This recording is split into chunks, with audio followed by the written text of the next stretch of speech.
Good morning, afternoon, or evening, everybody, depending on where you are joining us today for this live webcast, also jointly by the Asia Society Policy Institute and Asia Society Switzerland.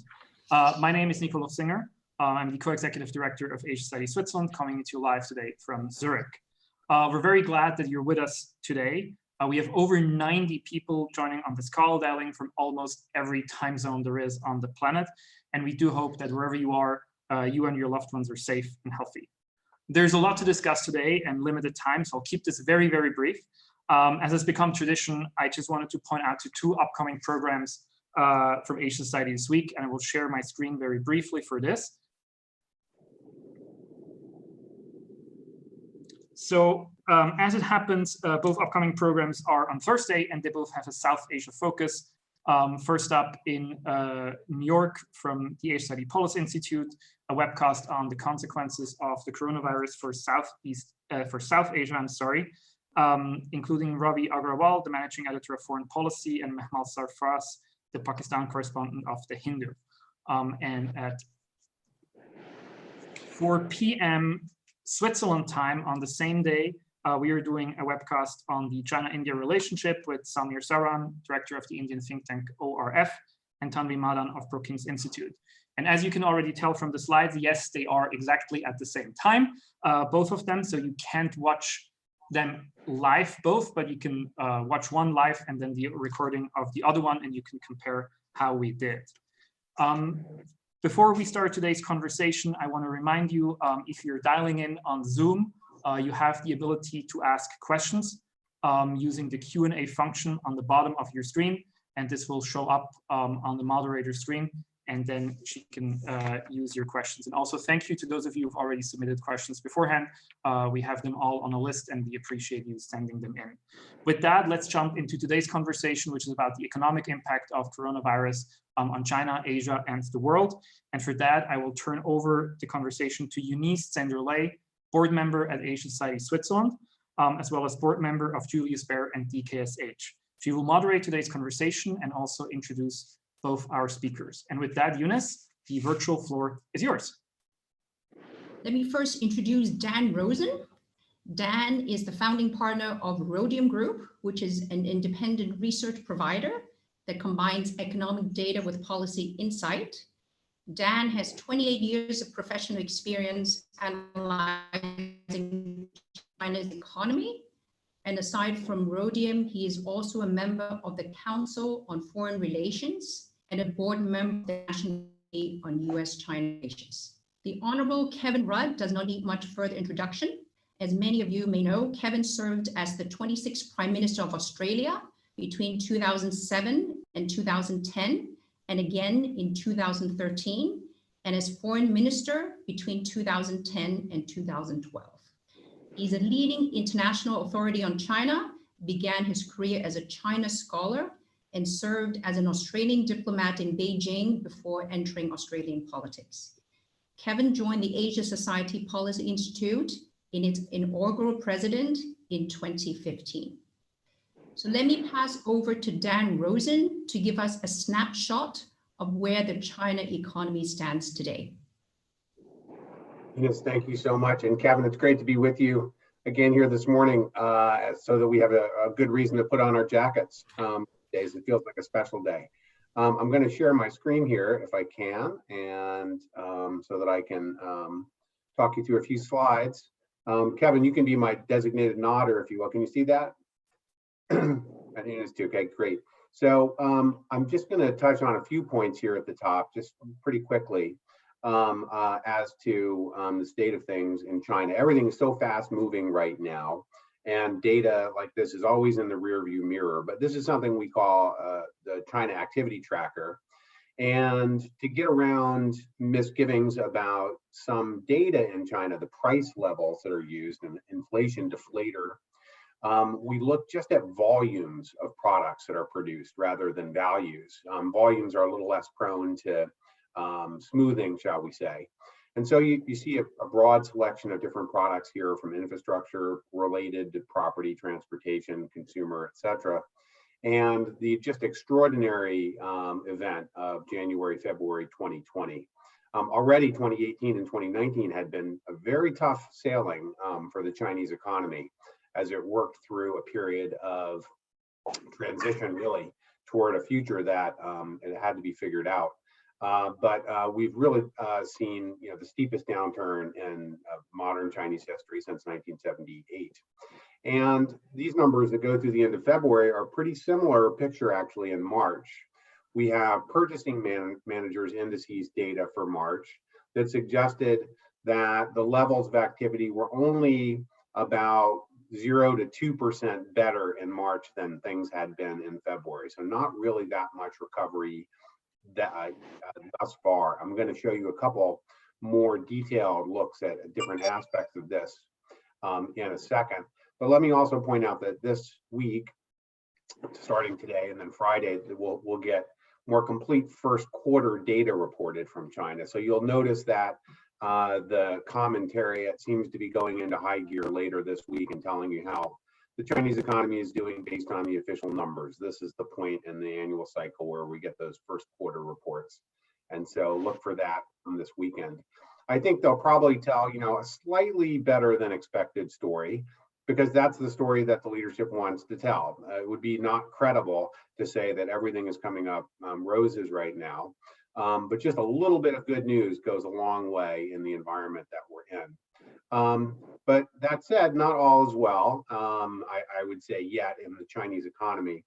Of all the sectors on the first slide I showed you, you see property in orange there dipped, but not the deepest. Consumer goods had been the deepest dip. But if you want to know what's the harbinger of things to come in the Chinese economy, you really have to look close at the property sector. That is arguably 12 or 15% of the entire gross domestic product of the country is related to property. It has been the singularly important engine of GDP growth in China for decades. And without it, you can't really tell a bullish China story. So here we have a closer look at property sales in 2020 compared to 2019. So we can see how bad this year has been relative to the previous year, and the growth rate year on year, the black line. So in the most recent date marked on this chart, the very end of March, growth levels year on year were still negative 30% down from 2019. As bad as that sounds, when you consider what a bubbly time China has had in property for the whole of the past decade, I think there's still some distance to go. And that's what concerns leaders right now in Beijing. That not only is it hard to report a very strong economy without property continuing to do what it had done in the past, but the logic of property still making its way the way in the future, the way it had in the past, is just less and less tenable. I'll point out to you that household debt in China relative to household income is a matter of some concern. That is sort of the gating factor on how much more mortgage debt households can take out. In the last crisis in 2008, 2009, the ratio of Chinese household debt to income was about 40%, versus in the United States, it was 140%. The value of household debt relative to income made every year. Fast forward to today, and it's switched around. The Chinese household debt to income ratio is 140%, exactly where the United States was in prior to the great financial crisis 12 years ago, whereas the US has actually subsided quite a bit, and the household's not in as bad a shape as it was a decade ago. So that's a kind of structural reality underpinning how fast China can get out of the situation it's in. Turning here to passenger car sales, one of the deepestly impacted industries in China. It had already been a bumpy ride, so to speak, in passenger vehicles for the past year or so. The downturn in sales of new vehicles this year had been 80%, more than 80% down year on year, and hasn't really recovered from that level of contraction in any meaningful way right through April 20th, still down 50, 60% year on year. There had been initial efforts in China to start cleaning up the new energy vehicles sector, where government incentives had drawn in too many speculative,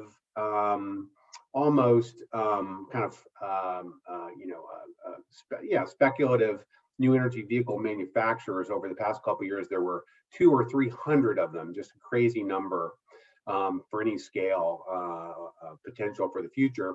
And last fall, they had started shutting many of those down, rolling them up, telling them they had to go ahead and clean up their affairs.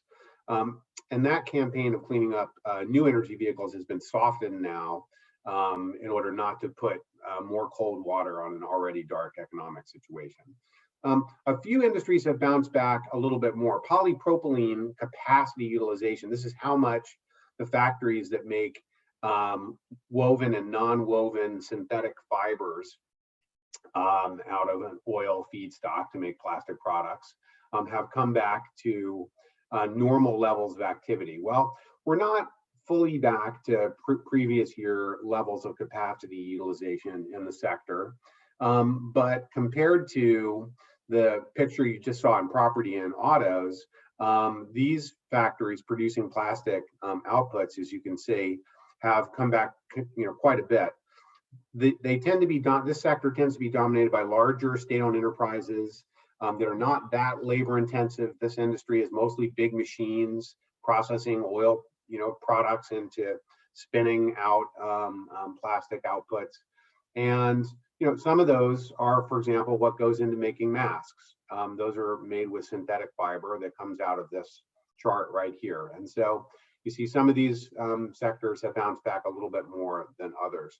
But to finish up on the China domestic side, I want to end with this chart, which is a little bit of a scary one, in my opinion.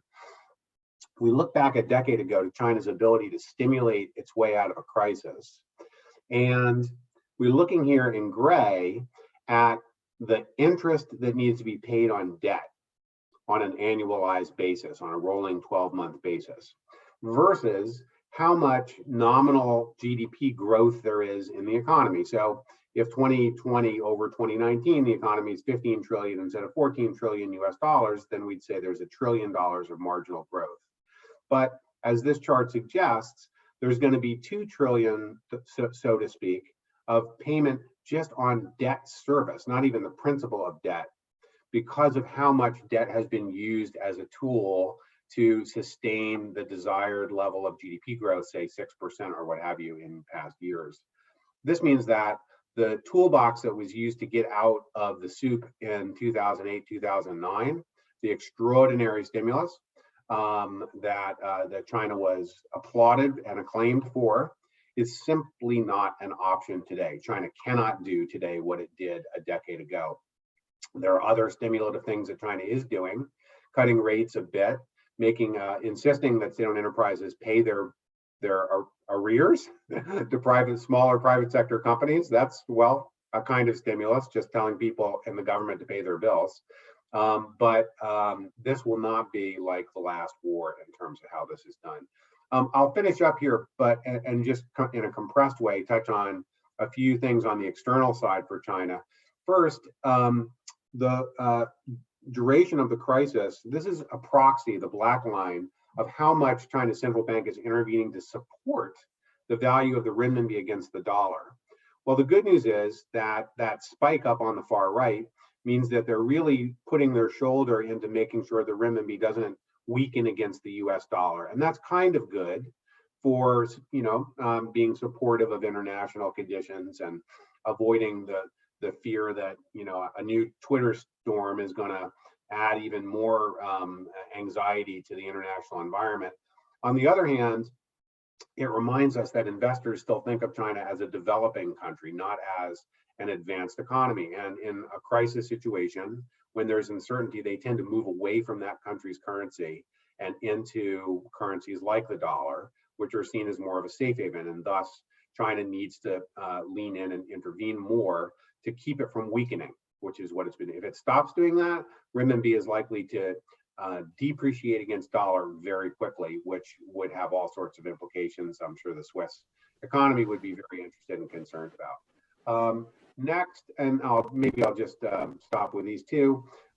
There's a lot of talk about whether we should expect a wave of opportunistic Chinese buying around the world in light of the crisis. Obviously, stock prices and willingness to pay for debt financing have changed a lot as a result of the crisis. Things are cheaper from a buyer's perspective, from China's perspective, maybe.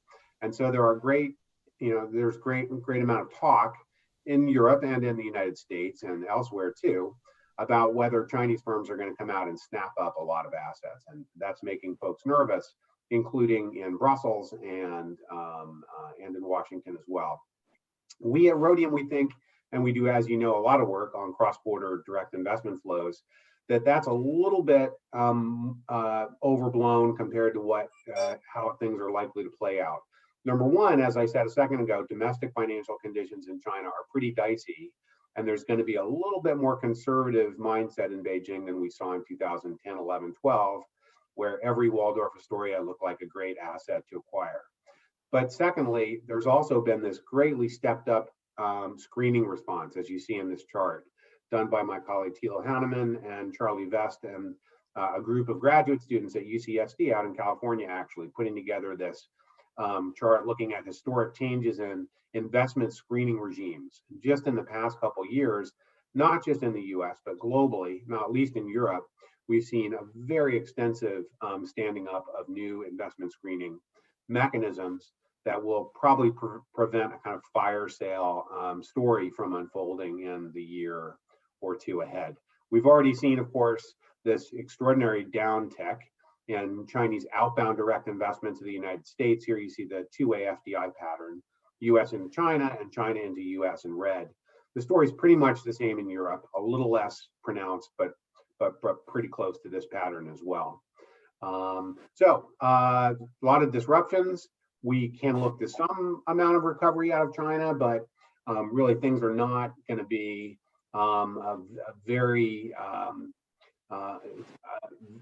very strong recovery at all. Nothing like a V-shaped story this year, I would say, out of China.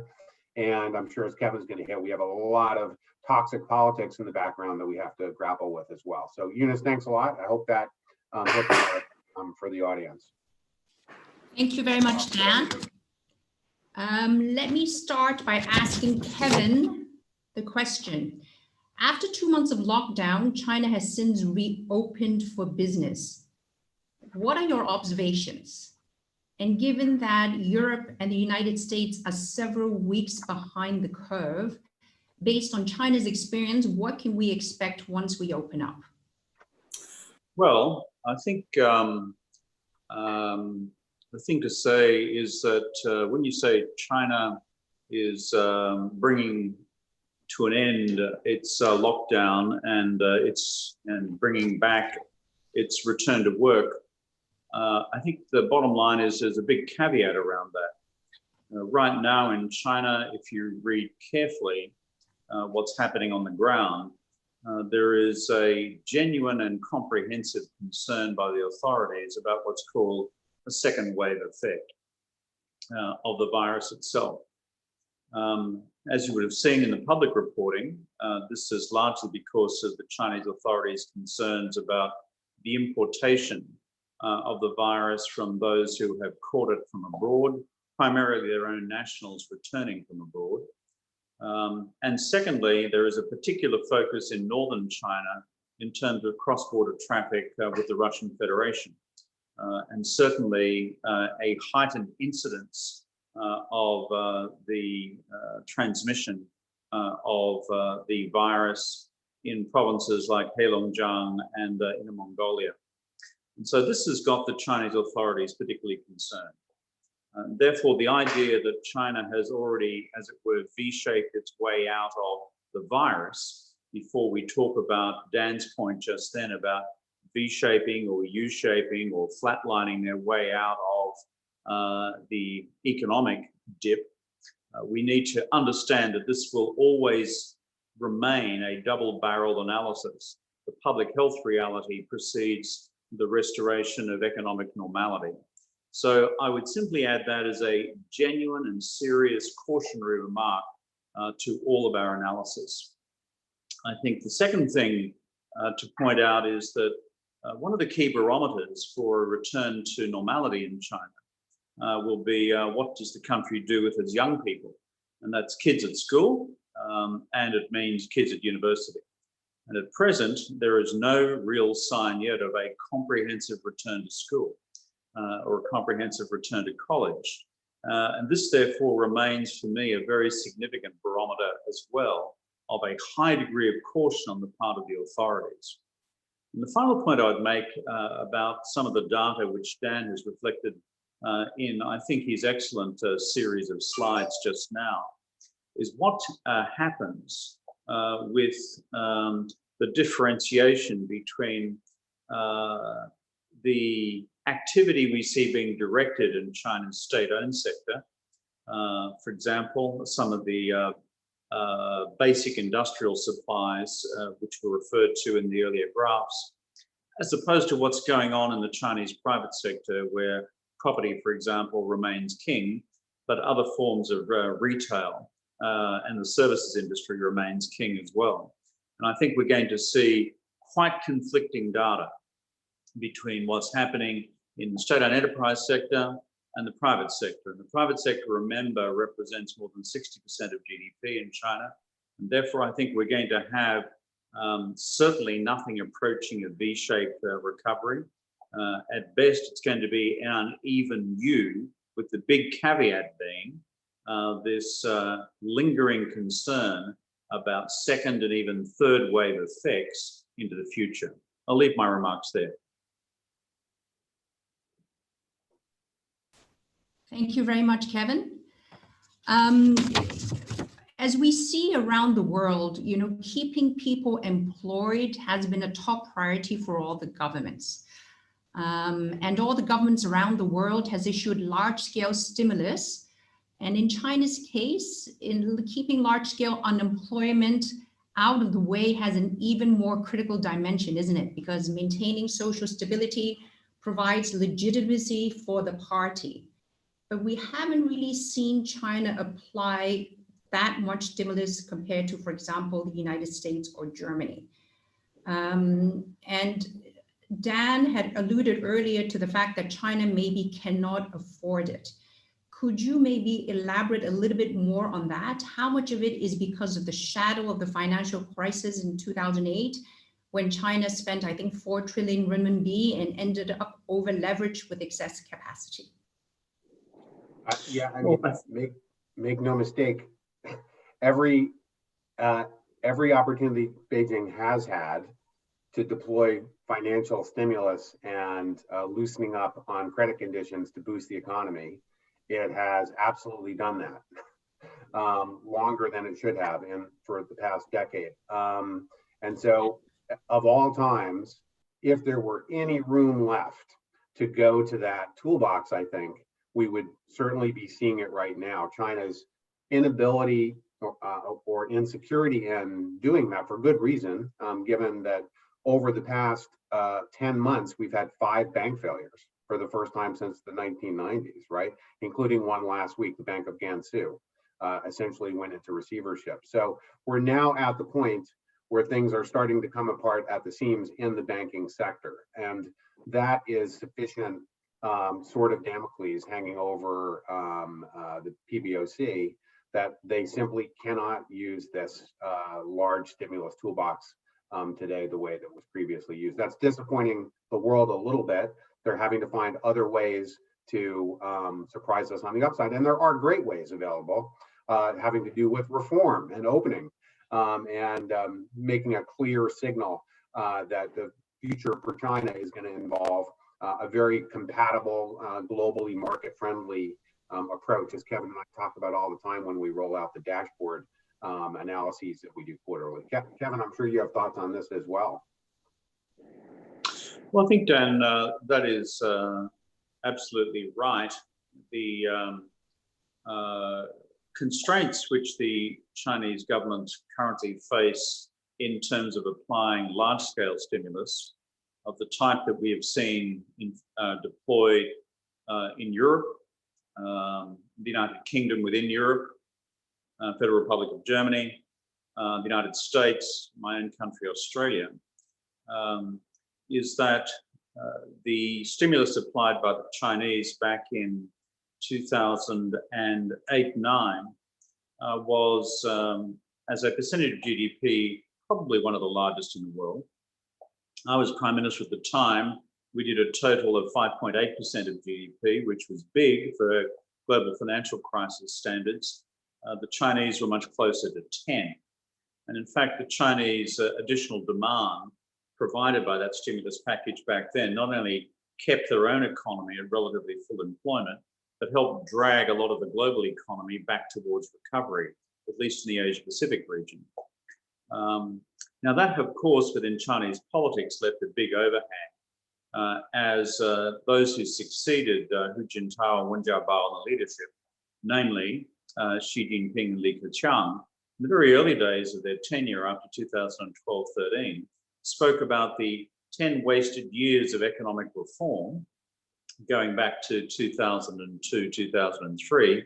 But in addition, the fact that China's good balance sheet had been effectively upended as a consequence of excessive and sustained stimulus, and particularly, not just its impact on let's call it the debt servicing ratio, which Dan referred to before, now running at about 14% of GDP, I think, Dan.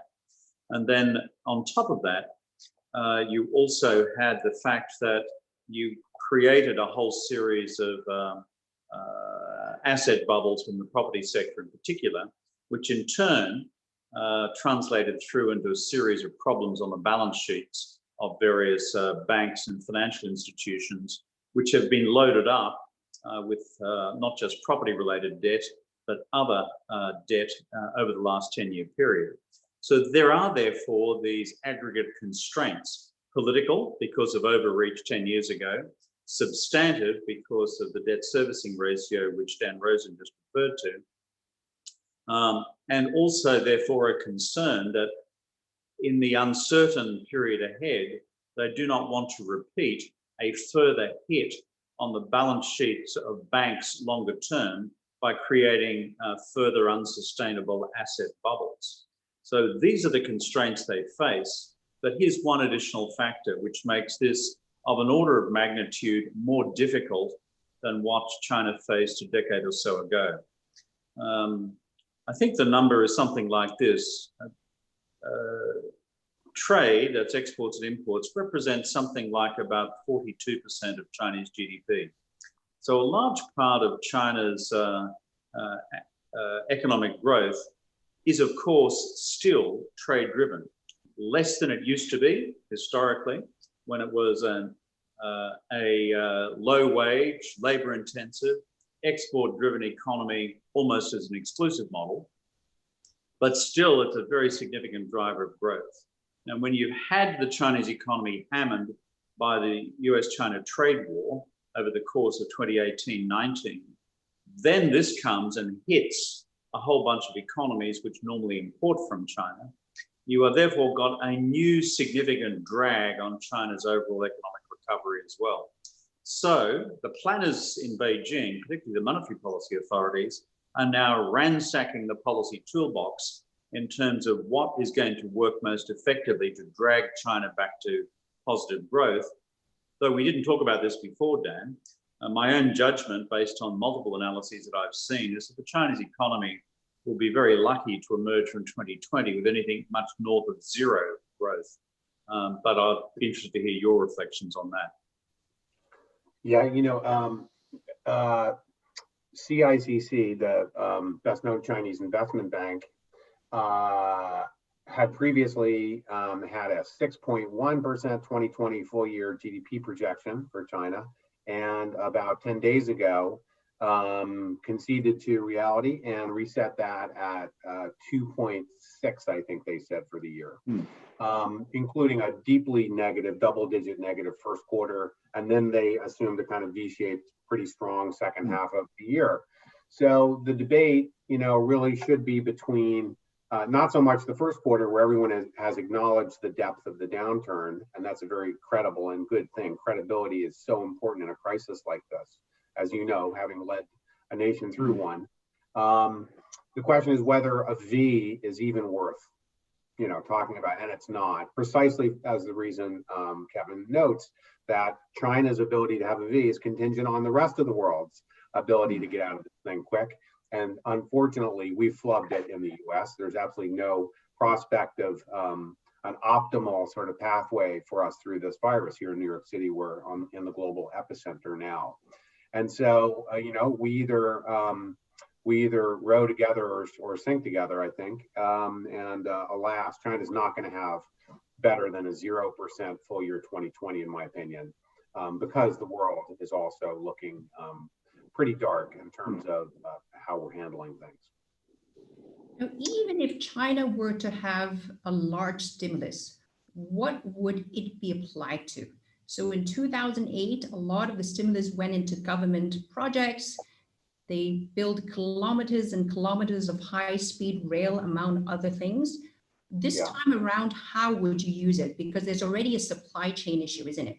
With the US-China trade war, we're already seeing companies around the world diversifying their supply chains outside of China.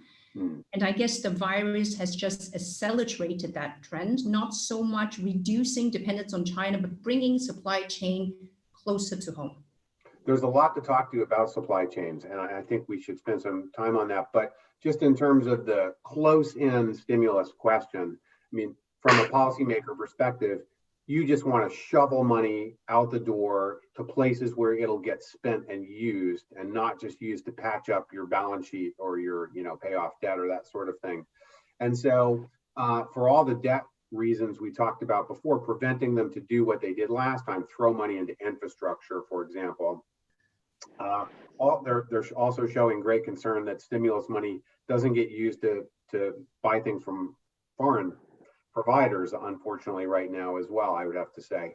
But what they are doing very smartly, and the world has a lot to learn from it, is issuing tens and tens of billions of dollars in consumption vouchers and handing them to individual mothers and fathers running households, mostly mothers, handle these things on the household budget, and they have expiration dates. So they have to be used to consume stuff in the next 10 or 20 days or 30 days. After that, they're worthless. So you can't save them or put them in the bank.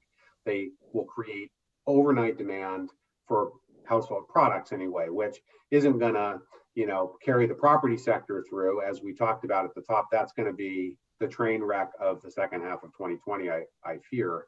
But in terms of all these other household consumer goods, foods, even light electronics, these sorts of things, clothes, we could see a pretty good result from using these consumption vouchers around the country. That's interesting, because what you're saying is that the world needs to learn to be more self-reliant, not only on the supply side, but also on the demand side, because China just saw that orders from Europe and the United States could just evaporate very quickly. I think that could just as easily backfire and sink us than save us. If everybody goes back to Zili Gongshang, I think was the Mandarin for self-reliance, then we're all going to be doing just as well as we can sitting on an island by ourselves. Kevin, you've had to thread that needle from a statesman's perspective, and I know you have a lot to say about it as well. Well, every time I hear in Chinese the term "zili gengsheng," it sends a shiver up my spine. It's the Chinese term for self-reliance, and it got its best run around the racetrack during the Cultural Revolution, which those of us as students of Chinese politics and Chinese economics will record was not one of the more successful periods in China's economic evolution. Let me make two sets of remarks, Eunice, about the questions you raised. One is, let's look at China's optimal stimulus settings and how they could approach this and how they may be approaching it. And secondly, then to take up your specific question about supply chains and self-reliance.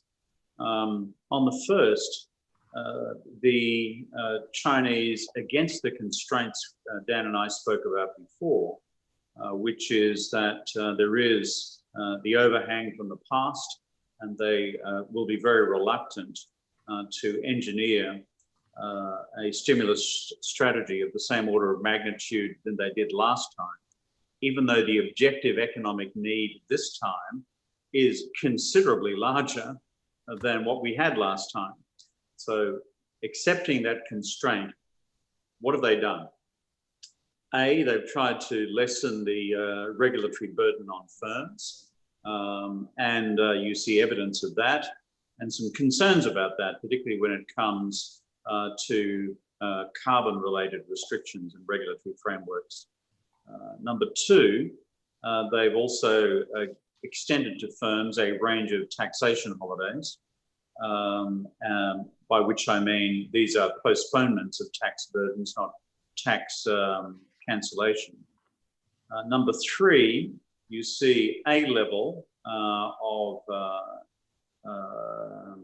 local infrastructure activity through an issuing of local infrastructure bonds, because what central authorities know, both in China and elsewhere, is that local authorities do have a capacity to get activity turning over quickly, because these are usually local projects with not significant regulatory approval processes. You simply go out and get things done.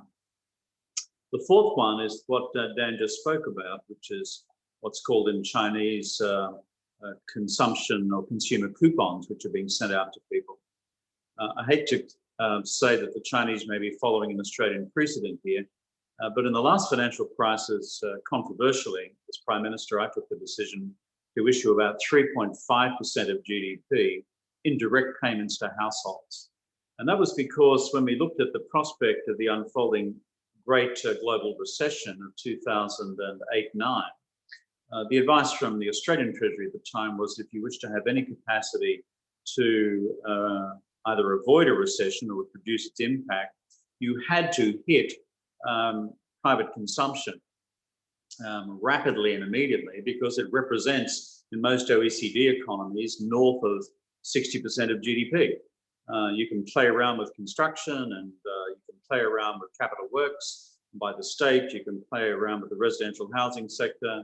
You can play around with private fixed capital investment, but they are smaller percentages in the total generation of domestic demand. So what we did was pump into that straight away. And since then, there have been a bunch of academic studies done of the effectiveness of those measures in our case, because it's one of the only reasons why we emerged out of the great global recession, not going into recession. We actually pumped that in very early. I think, Dan, the Chinese, mindful of those sorts of realities, are seeking to do the same. I question, though, whether they will feel fiscally comfortable enough to do it in an order of magnitude that they need to. And the final point goes back, Eunice, to your question about where does this go in, let's call it, macroeconomic terms and macro planning terms vis-a-vis China's attitude to global supply chains and its own future export dependence. Now, the seminal debate that was had after the Wall Street crash in 1929 into the early 1930s was whether protectionism should be embraced across the world to protect your local economies from the impact of what was unfolding around the world, or whether they should try and keep the arteries of global trade open. Well, the 1930s, the free traders lost that argument badly. It happened at the London conference on the global economy, I think, from memory, Dan, in about 1932-33. And as a result of that, what was a very bad recession became a long-term depression. And we know what the political consequences of that were if we study the history of the 1930s. We looked at that again in the global financial crisis. And I remember the resolutions of the first meetings of the G20. I was a co-founder of it. which was a moratorium on any protectionist measure by any member state of the G20, which would be monitored by regular monthly reports by the World Trade Organization about who was offending, because we were determined not to repeat that mistake that would happen to the 1930s. And by and large, that worked. What worries me enormously, Eunice, is if the resolution across the G20 economies today, including China, doesn't emulate the decisions we took 10 years ago, but in fact repeats the errors that were made 90 years ago, or 80 years ago at the beginning of the global depression. That's why not closing the borders to external economic activity is critical if we're going to get even a U-shaped recovery unfolding across the global economy. On the topic of trade, Kevin, a question just came in from the audience about the phase one commitments of China buying an additional 200 billion of goods from the United States this year and next year. How likely will China live up to that commitment? And what kind of political tensions would it cause, especially in an election year, if they don't? Well, it's a great question. For my sins, I attended the signing ceremony of the phase one deal at the White House on, I think, January 14 or 15 this year. It seems like 2 lifetimes ago now. It was less than 3 months ago. And those of us who've analyzed that closely, and I'm sure Dan has as well, would have concluded that the commitments undertaken in the phase one deal were, to paraphrase Sir Humphrey, courageous. Some would say heroic. Some of the structural changes which were agreed to, not many, but some, were doable in normal economic circumstances. But the thing which was most heroic was the arbitrary figure that China would, in addition to its historical norm of imports from the United States, increase that number by 200 billion US over the calendar years 2020 and 2021. Now, that was huge prior to the coronavirus erupting across all of our countries' public health systems and economies. I would be deeply skeptical, therefore, as to whether China will be in a position to deliver on that. And frankly, given the supply side problems in the United States, which are likely to unfold as a consequence of the virus, the extent to which American exporters could necessarily make that level of increase in what they sell to Chinese consumers. And the final point I'd make about the trade war with the United States is, look, the Chinese are not predisposed towards pouring oil on the fire of what is already a very febrile US-China relationship, in particular, a febrile US-China economic relationship. The Chinese ambassador to the United States, Zehnder-Lai, who I know very well, just gave an interview yesterday, I think, on G0, Ian Bremmer's Eurasia Group broadcasting platform. And I looked very carefully at what Ambassador Zehnder-Lai had to say about this very question. And he said, to the best of his knowledge, that China was taking every effort to give full implementation to what it signed off in Washington in January. But frankly, I go back to my initial skepticism about the deal in the first place. And as for the phase two deal, which were structural changes which the US side were demanding to the Chinese economy and the future role of state-owned enterprises around the world, and seeking to place them on the same competitive level playing field as other global players, well, I wouldn't hold your breath for phase two negotiations to beginning anytime soon. Hey, let me just add a quick thought, Eunice. Very much agree with Kevin on this. For China to have had any chance of implementing this phase one deal prior to the virus, there would have had to have been a nasty amount of trade diversion from other countries as China bought everything it could from the US instead. To hear that China says it's going to still try to implement the numerical targets for upping US exports in 2020 means that everyone else in the world has a colossal trade diversion problem. If China gets anywhere close to fulfilling that statement that the ambassador made yesterday, it is going to be disastrous for anybody else in the world selling fossil fuels, any kind of substitutable agriculture products, and a myriad other things. Boeing's would win out over Airbus despite the problems Boeing has had the past year for China to try to fulfill that pledge at this juncture in time. What about a larger global policy response? I know Kevin played an instrumental role back in 2008, negotiating a global policy response among the G20 to solve the financial crisis. If we were to do something similar today, what could that policy response look like? Let me speak briefly about that, and then I'm sure Dan has reflections as well, given it's still within recent economic history. You see, the lesson of 2008-9 was simply this: whatever actions we took domestically to stimulate our economies back to health, whatever actions we took domestically to stabilize our domestic financial institutions through bank guarantees and the rest, would ultimately prove to be useless if these were not replicated by the other major economies in the world. And the reason for that is trade and international capital markets. So the logic then applies today as well. The problem since then has been that the G20 has become a weaker institution than it was, regrettably. The same machinery exists, it simply hasn't been politically deployed as early enough or as rapidly enough as it needed to be. One of the disappointing things that the United States did not immediately convene an emergency G20 session as soon as this thing began to hit, even when it was just confined to China.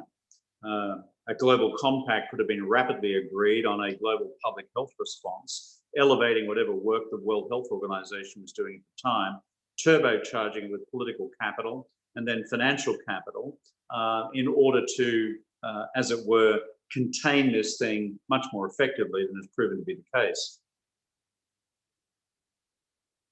I'm sorry, I'm back. The second point is that back in 2008-9, as I just indicated before, a critical decision that was taken was to ban protectionist action by states.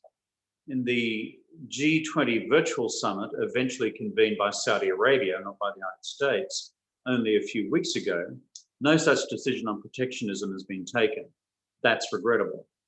Thirdly, what we did back in 2008-9 was we agreed on an aggregate global number, which was the total quantum effect of global stimulus, fiscal stimulus. That had a huge effect on calming markets. And finally, what we did, both through the G20 itself and its direct financial arm, the Financial Stability Board, was to embrace a series of measures by central banks in terms of bank guarantees, also ensuring international liquidity access was made available through to the US Fed, so that this combination of actions on trade, on fiscal stimulus, and on coordinated monetary policy action and bank support sent a clear message through to markets that there is a way through this, and it broke the fall. Unfortunately, so far, the only element of those actions that I see being embraced is the level of collaboration still occurring between the Financial Stability Board, also through the Basel Committee, and furthermore through the IMF. And one important signal that in fact this machinery is still working is automatically the decision by the IMF to extend an emergency $1 trillion loan facility. This is 4 times what was eventually agreed upon back in 2008-9 by the IMF.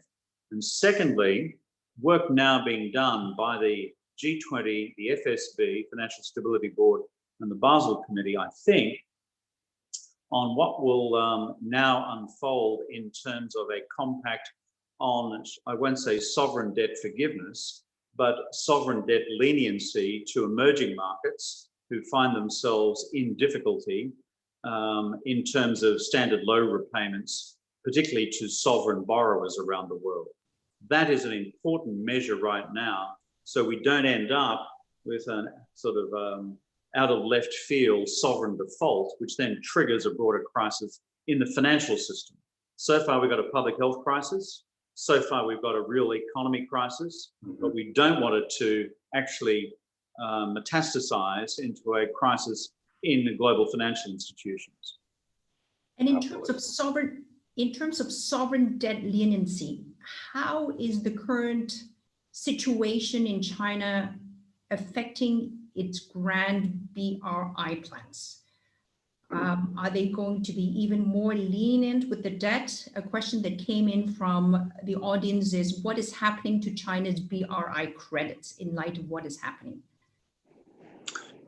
Let me say one or two quick things, and then I'd like to hear from Dan. On the BRI front, my judgment would be, and I understand this is the case, there's a lot of blowback into Beijing right now from BRI states saying we need a combination of debt postponement or debt forgiveness, because we're not about to go down the Sri Lankan road and surrender a sovereign asset.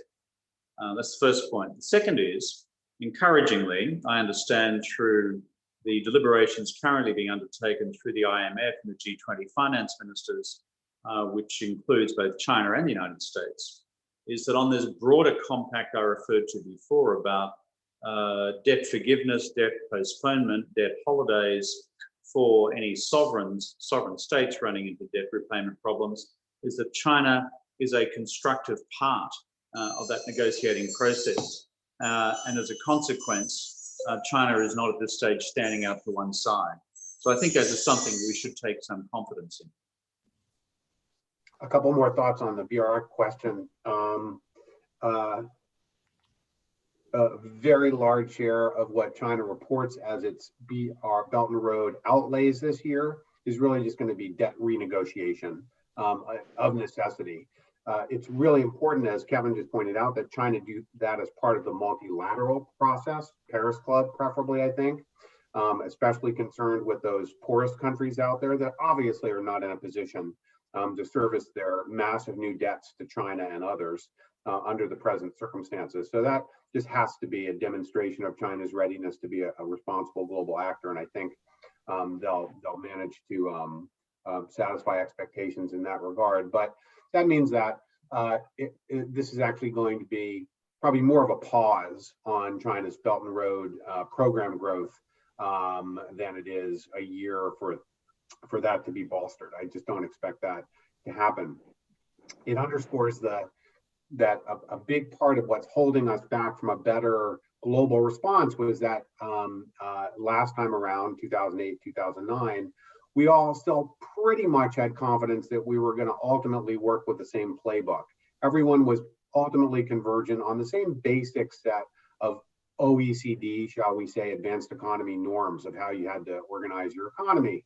China wasn't there yet, but it was, fairly generally understood that China intended to be more convergent with that set of ideas in the future. Fast forward to today, and there's this great coming apart globally as to whether we all are still impelled in the same long-term direction. And so we have these ideas of a kind of different state response to the current situation. Head of Competition Commission in Brussels saying European firms maybe should be taking national stakes in their key companies as a way of preventing other countries from coming in and buying them in this crisis circumstance, for example. That's just unthinkable a decade ago that would have been seen as part of the necessary response. I think back to my study of the London conference that Kevin Rudd referred to a moment ago. Sadly, it was FDR who torpedoed it over the issue of currency stabilization. The Europeans at that time said we have to first stabilize currency dynamics so that we can all, sort this out. And that seemed like too much statism to even the most socialist American president in history, really, Franklin Delano Roosevelt. Take that in today's context, and if we don't work together because we're frightened the other side is going to reshore more than we do, and that somehow our side will come out of this at a slight disadvantage, then we're going to let the common boat we're in sink while we're arguing about who's going to have a better cabin once we get past the icebergs, I think. Thank you very much to you both for answering all these questions on the economic impact. We have about 5 minutes left. So let me ask you both for a general question. What is the impact on China's international image? I mean, of course, China suffered a credibility crisis due to its early missteps of how they handled the crisis, how they handled the situation in Wuhan. And then they turned around from being the source of the problem to becoming the solution. I mean, they sent products around the world, they sent expertise with doctors and nurses. They showed that with decisive action, they were able to contain the virus with very few deaths compared to the size of the population. I mean, even though I would argue personally that that was done first and foremost to gain credibility domestically, to stroke nationalism among the Chinese, but whatever the motive is, we have seen governments around the world adopting some of China's heavy-handed policies. Not only lockdowns and quarantines, but also, things like using drones to monitor the population, contact tracing, which has raised suspicion before. And now we heard that Apple and Google are jointly developing an app along those lines. Would this lead to more general acceptance of the Chinese way of doing things? Thank you, Dan. A few remarks on that. I think there's been a lot of overexcited commentary, particularly in the United States, but elsewhere in the collective West, that what has been the monumental, as it were, what has been the monumental domestic failures associated with the US response to the COVID-19 crisis, and the inability of the United States to play the traditional global role that it's played in previous crises, which is coordinating global action, that by definition, this results into an overall international relations win for China. I have a slightly different view of this, and that is that through this crisis, we see both these great powers damaged significantly. The US for the two reasons I've just referred to. And as for China, the ham-fisted way in which some of the Chinese propaganda authorities started to try and attribute blame for the origin of the virus to the United States Armed Forces, frankly, led to just incredulity around the rest of the world about that particular claim. Furthermore, on your point about Chinese medical supplies, whether it's PPE, protective personal equipment, masks and gowns and gloves, etc., or ventilators. The truth is, China's overall supply to the rest of the world has represented just a small proportion of total demand for these overall requirements felt by both developed and developing countries around the world. And so therefore, when you add to that also some pretty basic and I think quite terrible racist reactions against often overseas Chinese communities, this is ending up with a much more, as I say, a much murkier picture than the neat geopolitical summaries that I see from people trying to come up with their own definition of a profound Suez moment. End of America, start of China, death of American model, triumph of the Chinese model. I think both these models have actually taken a big hit as a consequence of this crisis. Dan? The only thing I would add is that, you said it felt like 2 lifetimes ago. I think, Kevin, just January 15th when that phase 1 deal was signed. It's been a couple months, and we're only a couple months into this, and there's many months to come, sadly, where the global narrative is going to get rattled and shaken further. I think it's probably too early to tell how China comes out of this, how the catastrophically bad policy response of the United States, both at the state level in many cases and at the federal level, of course. How that is remembered by history as well is a story that hasn't fully been written yet. And the butcher's bill is going to shape the narrative, sadly, in the weeks and months ahead. And we'll just have to see. I think one lesson from history we do absolutely, we should have in gold written on our door frame is that the more data transparency and truth and objectivity in the midst of the morass, the better off you'll be afterwards, and the less harshly history will treat you. And both in the U.S. and in China, there are still shortcomings in terms of frankness, I would say, and clarity on the data side, both in terms of the virology and in terms of the economics. And so, alas, we don't always learn from history well enough, and we'll just have to see how the story gets stitched looking ahead. Great. Kevin and Dan, thank you so much for your time and for sharing your insights, and thank you for the audience for your undivided attention. Thanks very much. Good to be with you. Thank you, and great to be with you and with you, Kevin. Thanks, Dan. All the best. Thank you.